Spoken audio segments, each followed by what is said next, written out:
Хабарымыз жалғастырамыз. Алдағы 1-қаңтардан бастап ұялы телефон байланысынсыз қалмайын десеңіз, қазірден бастап қамданғаныңыз дұрыс. 31 желтоқсанға дейін өз телефонының имей кодын тіркеп үлгермегендер біраз әлекке түскелі тұр. Бұл жөнінде жылдың басынан бері айтылып ақ келеді, бірақ халық асығар емес. Бүгінге дейін еліміздегі 27 миллиондай абоненттің тек 72% тіркеуден өткен екен. Және біраз адам оның мәнісін дұрыс түсінбей, телефонын емес сим картасының нөмірін тіркетумен шатыстырып жүр.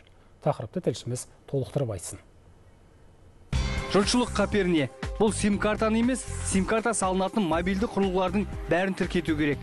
Ұялы телефоннан бастап, планшет, модем, смарт сағаты тағы басқа. Әйтпесе 31 желтоқсан түнгі сағат 12:00-де тіркелмегендері түгел істен шығады. Байланыс үзіледі, SMS хабарлама жіберілмейді, интернетке кірмейді. Ал тіркелу тәсілі жеңіл.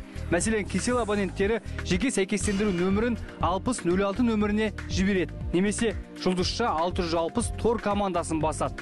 Басқа операторларда соған ұқсас. Қысқасы, желтоқсанда жедел қамданбасаңыз, қаңтарда қарбаласқа тап боласыз.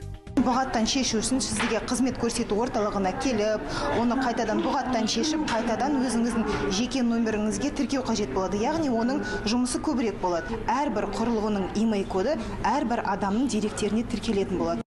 Енді көпшіліктің көкейіндегі күдікке келсек, егер тіркелсек, еркін сөйлесу, кез келген SMS хат, бәрі тексеріледі деген мазасыз ой торлап жүр. Бірақ ол жаңсақ пікір. Имей кодты жеке сәйкестендіру нөмірінің дерегіне енгізу арқылы ұрлықты азайтуға, сосын экстремизм және терроризммен күресті күшейту үшін керек. Халықаралық тәжірибеде бұл бар. Ұлыбритания, Түркия, Әзербайжан, Украина солай қолданады. Кража абонентского устройства. Телефон ұрланса, иесі байланыс операторына бару керек. Сөйтіп құрылғыны желіден айырып тастайды. Яғни ұры ішіндегі сақтаулы мәліметке еш зиянын тигізе алмайды. Ал оны басқа біреуге сатып жіберген жағдайда жаңа иесі сим картасын салған бойда ішкі істер органына ақпарат түседі. Осылайша жедел тауып алуға болады. Сондай-ақ басқа да телефон арқылы жасалатын теріс пиғылды әрекеттің жылдам жолын кесуге бағытталған. Қазір қолданыстағы смартфондарды тіркемесеңіз әлекке түсесіз. Жоғарыда айттық. Ал жаңа жылдан бастап сыйға немесе сатып алынған құрылғыларды әдеттегіше тіркете беруге болады. Егер біреу телефон берсе, өзі тіркеуден шығуы тиіс. Сөйтіп сіз дерегіңізді қайта енгізесіз.